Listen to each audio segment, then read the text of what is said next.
விஷ்ணுவின் காயத்ரி மந்திரத்திலும் நாராயணாய என்ற மந்திரம் வருகின்றது. தினமும் இறை வழிபாடு செய்யும் போது விஷ்ணுவின் மந்திரங்கள் பலவற்றை கூறி வழிபடுகின்றோம்.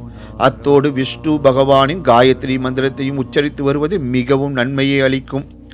இதோ விஷ்ணு பகவானின் காயத்ரி மந்திரம் உங்களுக்காக.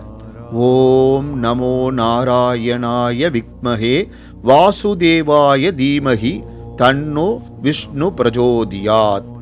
பரம்பொருளான நாராயணனை அறிவோம், வாசுதேவன் மீது தியானம் செய்வோம், விஷ்ணுவாகிய அவன் நம்மை காத்து அருள் செய்வான் என்பது இதன் பொருள். விஷ்ணுவை வழிபடும் போது தினமும் 108 முறை இந்த மந்திரத்தை உச்சரித்து வரலாம்.